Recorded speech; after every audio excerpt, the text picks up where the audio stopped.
Summit came back for, I guess they just wanted to have a presence. There was this discussion of Merck, and bizarrely enough, they were going to help him in some way.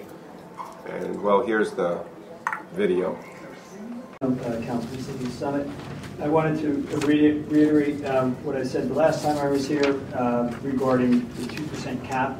Really hoping in Summit that you can find the discipline to hit the nominal 2% cap without any of the exemptions, and 0% would be great in the sense that we're losing our biggest taxpayer, as you know, with Merck, which is 9% of our tax base.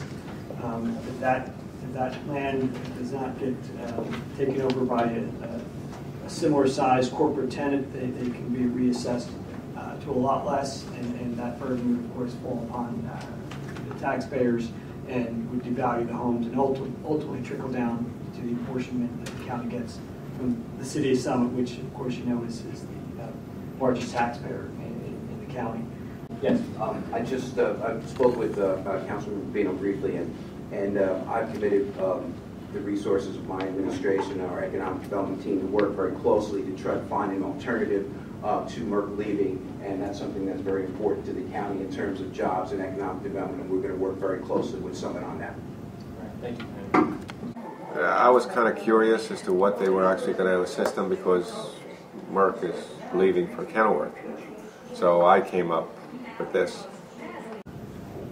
That alternative for Merck leaving, Merck is leaving for Kenilworth. So I hope you're not, trying to keep them there or whatever. Just to clarify that this is to put somebody in the Merck property in Summit. This isn't to talk them out of moving to Kenilworth, which is 20% of the tax base there. No, that's not. That's not what we're trying to do. We're all very supportive of Merck. Okay. So, how they're going to help? They're not going to talk them out of moving into Kenilworth, supposedly. So, are they going to help them get a new tenant, maybe a catering hall or a restaurant or something they know how to do? What exactly would they be doing, or what good is the county helping them anyway? Well, the county has an economic development division or agency that I forgot who's the head of that, but Devaney was at one point as he was slowly moving in to become county manager. So I don't know who's overseeing it at this point. Another probably political connected hack. But anyway, so they're so proud that they're striving to bring in business. Yet basically, for the last 10 years, they failed royally. They did maintain at least Wakefern. They crow about that. One success story.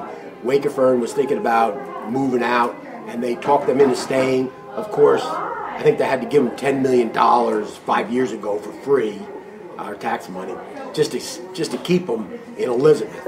So, now they think just because of that one thing that they can do anything. So they're saying they're going to help bring, I guess, some major firm into Summit, which would be great for Summit if they were able to. But unfortunately, this is the county we're talking about, and they failed at basically every endeavor they ever tried, as you know, because you've been following it for the last 10 years. So good luck to Summit. I wouldn't hold your breath, of course. That's a given.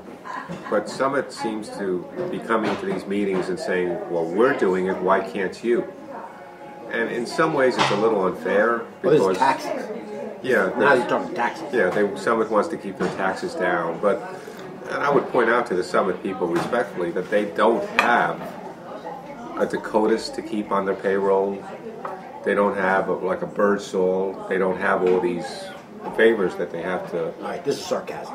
No, it's honest. Well, it's a fact, but it's also sarcasm. That's honestly. These county people aren't criminals, as some will have them. They're just. It's the system. They have to pay these people. They have to pay Dakotas $2 million. If Summit had to do it, their budget would be exploding too. And that's just. It's sarcasm. No, the Summit. Yeah. Actually, two council people were here, Dr. Rubino and Tom Getzendammer, both council members from Summit. And every time they show up, they start off kissing the butt of the county. You know, thank you for paving whatever road it was in Summit, and I think there was another item that they did. They thanked them for, but anyway, but they did offer, because over the course of the past many meetings that Summit's been showing up, they've actually showed that they were able to keep taxes, not only the Board of Ed, but the municipal end, both ends, down to like 0.6% increases, 1% increases, and yet the county overall has been going up 4, 5, 6% every year. Unfortunately, because Summit is a more richer town, that Summit actually gets hit for 8, 10, 11% tax increases from the county. And so Summit comes down there and they actually say, listen, why don't you sit in on a lot of our budget meetings, on our goal setting meetings, and maybe we can share information and we'll be able to show you how we're able to keep our taxes down to 0.5% increases, 1% tops. I think they mentioned 1% is the top tax increase that they face.